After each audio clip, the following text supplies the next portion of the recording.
Welcome back to Aggie Sports Overtime. Joining me now is the Assistant Sports Director from Bryan Broadcasting, Zach Taylor. And Zach is here to help us all figure out what happened to the Aggie men's basketball team over the past couple of weeks. So, Zach, thanks for being here. Thanks, Lee. Thanks for having me. Yeah, we'll start with the most recent game, the loss to Auburn in the second round of the SEC tournament. What's your overall takeaway from that game? The loss to Auburn, frankly, the A&M should have won. I think if you ask any of the players, you ask any of the coaches, they say even without their leading scorer, Daniel House, they're supposed to win that ball game.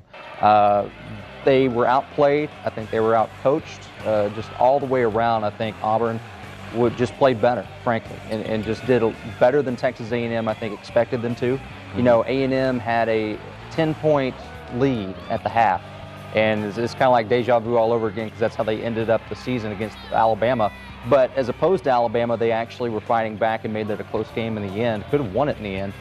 Auburn just completely dominated the second half against Texas A&M. And without Daniel House, there really wasn't much chance for the Aggies after that. And Billy Kennedy, after the game, he was kind of perplexed about the way they played in the second half because they played so well in the first half. And you go back to early in the season. Remember the game against LSU? At LSU, they were down at halftime. Came back and won. Later in the year, they were down against LSU again at Reed Arena at halftime, came back and won. There was also a game against Missouri early in the season where they were trailing at halftime, the Ags, and came back and won. So whatever happened to that team early in the season that played well in the second half, in the last couple games, they did not play. Did you have a theory of why they didn't play so well in the second half?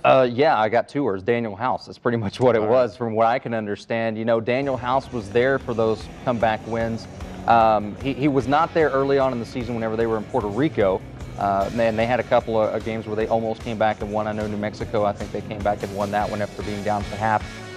Just missing that big cog in the wheel really upturned the Aggies' cart. And hopefully, for Texas A&M's sake, they need him back before they head to any tournament they're going to be playing in, whether it's the NCAA tournament or most likely the NIT. Well, let's put it out there right now. Can we both agree that the Ags are not going to make the NCAA tournament? I think we could safely agree on that. I think they played themselves out of the NCAA tournament. I think they played themselves into the NIT. So, speaking of the fact that they were going to be in the NCAA tournament, you said they played their way out of it. A couple weeks ago, some bracketologists were predicting them to be as high as a 7 seed, right? And now it looks like they're going to be out. How can they go from that high to that low in just 2 short weeks? Well, you looked at the teams, especially in that Auburn game. You looked at the team and you looked at their body language. You looked at how they were reacting to things. You looked at the hustle that they had.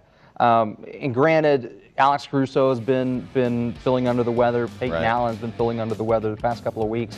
But there just did not seem to be much fight in that team in the second half. And in order for them to keep those NCAA hopes alive, they needed to win against Auburn, and I think they needed to win against LSU in the next round. And they were not able to do that. And you're talking about just in the regular season, it's kind of like what Al Davis used to say for the Oakland Raiders, just win, baby. That's all you got to do is just keep winning. And Texas A&M has definitely done their fair share of that this year.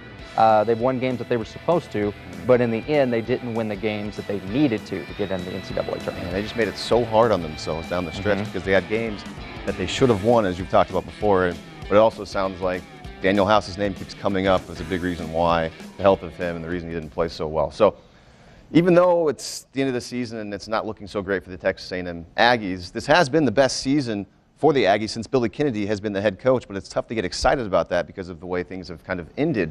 So let me ask you this, though. Do you consider this a successful season for Texas A&M? Yes, but barely. It's barely under the successful side, I think. When a lot of people looked at it, I think if you told some folks, hey, at the beginning of the season, we're going to win 20 games, Texas A&M is going to go to the NIT, a lot of people would have been excited about that. A lot of people would have been happy about that.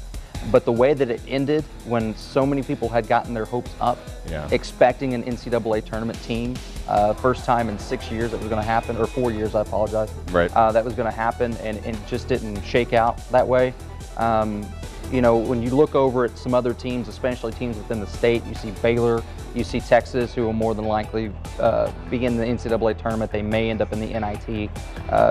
And you're comparing it to Texas A&M, the Aggies, without a doubt, are falling short in that, especially for people that want them to keep reaching that NCAA tournament every year. So while on paper it is a successful season, it's the most successful season that Billy Kennedy has had, winning 20 games, being 11-7 in SEC play.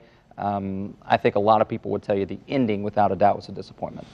Well, it looks like NIT is the most likely destination for the Texas A&M men's basketball team. Maybe they can go through that tournament and make things kind of look more positive going into next season, where they have a pretty strong recruiting class and things could be better next year for Billy Kennedy. Well, that's all the time we have now with Zach Taylor from Bryan Broadcasting. Zach, appreciate you being here. Thanks, we hope Lee. to have you on again. Appreciate it. For now, we'll send it back to Chris.